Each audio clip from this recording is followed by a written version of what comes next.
වතුර යට ගිහිල්ලා නේද?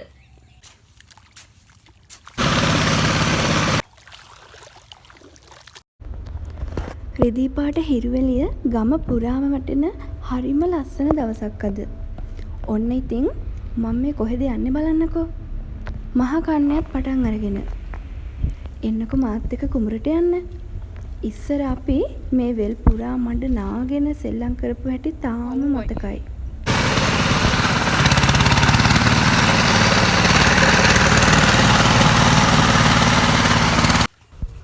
කුඹුරු යායේ හැම තැනම නීරවල් සුද්ධ කරලා, කැඩිච්ච තැන් පිළිසකර කරලා, වක්කඩවල් හදලා, සෑහෙන්ට කලෙලි කරලා තියෙන නම් අපේ තාත්තා. ඉතින් මම මේ අද යන්නේ තාත්තා කුඹුරේ වී වපුරනවා කියපු නිසා එයාට උදව් කරන්න වගේම පරණ මතක අලුත් කරගන්නයි. අපි පුංචි කාලේ මේ කුඹුරේ මඩේ නට ලියදි පුරා දුවනවා. වහිනකොට මුළු කුඹුරු යායම වැවක් වගේ පිරෙනවා.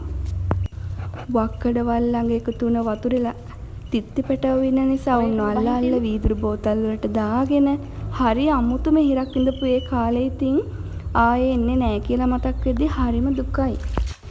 මඩ වතුර පිරීලා වෙල් පාසි බැඳුණු මේ ලියදි වලට කතා කරගන්න පුළුවන් නම් කියයි අපේ ළමා කාලේ කොයි තරම්නම් සුන්දරයිද කියලා. ඉතින් අද කාලේ ළමයින්ට නම් ඒ දේවල් අත්දකින්න අත්විඳින්න නැති එක නම් හරිම පාඩුවක්. ඉස්සර අපි පුංචි කාලේ මේ කුඹුර පුරා දුවපු යාළුවෝ නම් අද නෑ. එයාලා තනින් තන විසිරිලා, සමහරු රට ගිහිල්ලා, සමහරු ගමෙන් පිට වෙලා ගිහිල්ලා, සමහරු ජීවතුන් අතරත් නැතිව අකාලේම මිය ගිහිල්ලා. කාලේ කොයිතරම්නම් අපුරුයිද නේද? ඉතින් මේ අතීතයත් මතක් කරන ගමම්ම මං මේ කුඹුරට බහින්නේ තාත්තා කපපු ඇලවේලි අදින්න. ඇලවේල්ල කියන්නේ ලියද්දේ තියෙන වතුර පාරවල් වක්කඩ ළඟ බස්මට ගෙනියන්න කපන පුංචි කාණු වලට. මේ ලියද්දේ මඩ තියනවා නේද? ඉතින් මම මේ කුඹුරට ආවේ සෑහෙන කාලෙකින්, අවුරුදු ගානකින්. ඒ නිසාද මන්දා මට දැනුනේ නම් පුදුම පාළුවක්. ඉස්සර නම් මෙහෙම නෑ. වී වපුරන දවසට අහල පහල හැමෝම එනවා උදව් වලට. අපේ අම්මා තාත්තා දෙන්නත් යනවා ඉතින් ඒගොල්ලන්ගේ වපුරන දවස්වලට. අත්තං ක්‍රමය කියලා කියන්නේ අන්න ඒකට. දැන් නම් ඉතින් ඒ සිරිත් විරිත් විය කියලා ගිහිල්ලා මිනිස්සු ආත්මාර්ථකාමී වෙලාද මන්දා. එහෙම කියන්නත් බෑ නේද? ඒගොල්ලෝ අවිවේකී වෙලා. එහෙම හිතමු.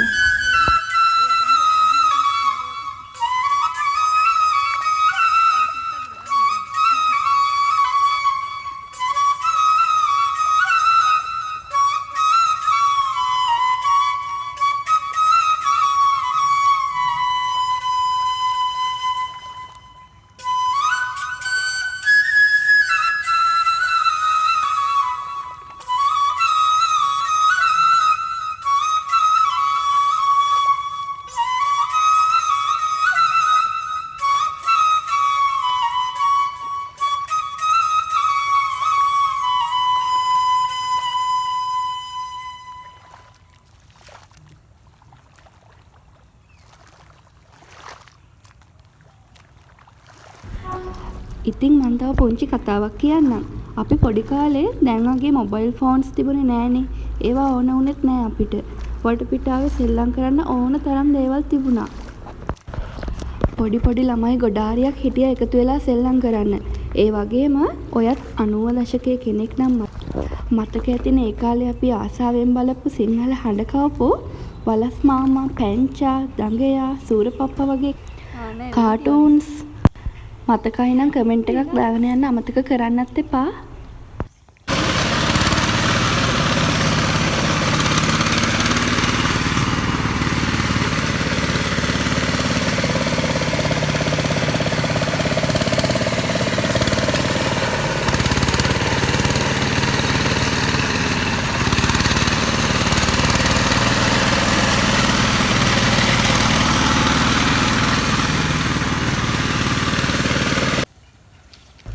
ගිනි අවුවේ වුණත් වෙලට යන එක අපිට ඒ කාලේ හරිම විනෝදයක් වුණා.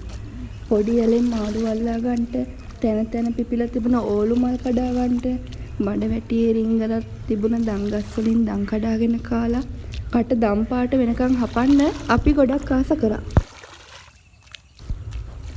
ඉතින් මේ අතීත මතකත් සිහි කර කර තාත්තා කපපු ඇලවේලි ඇද ඇද හිටපු මම පියවි සිහියට ආවේ අම්මාගේ කටහඬින් තිගැසිලා. ඉතින් එන්නකෝ තවත් ලස්සන කතාවක් කියන්න. අහලා තියෙනවද කතාවක් අද පාළුවට ගිහින් තියෙන්නේ කාලෙකට ඉස්සර ඉතාමත් සුන්දර මතක තිබුණ තැන් කියලා. ඉතින් මේත් එහෙම තැනක් තමයි. අපේ ළිඳ ළඟ සංගමයේ තිබුණේ මෙතන. ඉතින් ඉස්සර හවසට අහල පහල ගොඩක් දෙනෙක් එකතු වෙන තැනක් තමයි මේ. ඉස්සර කිව්වේ මම පොඩිම කාලේ grade 5 6 වල වගේ. ඉන්නේ වතුර යට ගිහිල්ලා නේද?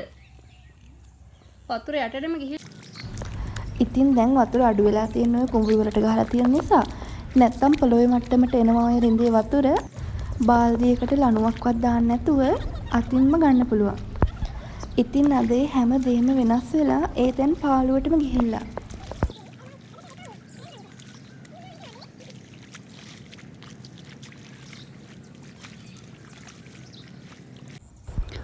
ඉතින් මේ ඉන්නේ කවුද බලන්නකෝ?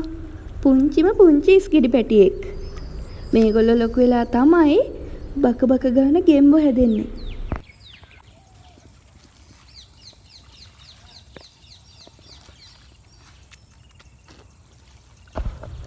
ඇහෙනවද ඔයාටත් මේ පරිසරයෙන් ඇහෙන කුරුල්ලන්ගේ කීචි බීචි නාදය? දවසම අවුවේ ඉඳලා හොඳටම මහන්සි වුණත් මේ කුරුල්ලන්ගේ හඬත් එක්ක ඉබේම නැති වෙලා යනවා මේ මහන්සිය. කතාවෙන් හොඳටම රැත් වේගෙන එනවා. කුඹුර වපරලා ඉවරත් නිසා මම මේ හදන්නේ ගෙදර යන්නයි. එහෙනම් අදට වීඩියෝ එක ඉවරයි. තවත් ලස්සන වීඩියෝ එකකින් ඉක්මනට හමු වෙනකල් ඔයාලා හැමෝටම සුබම සුබ දවසක්. වීඩියෝ එක හොඳයි නම් ලයික් එකක් කමෙන්ට් එකක් දාන්න අමතක කරන්න එපා. ඒ වගේම සබ්ස්ක්‍රයිබ් කරන්නත් අමතක කරන්න එපා.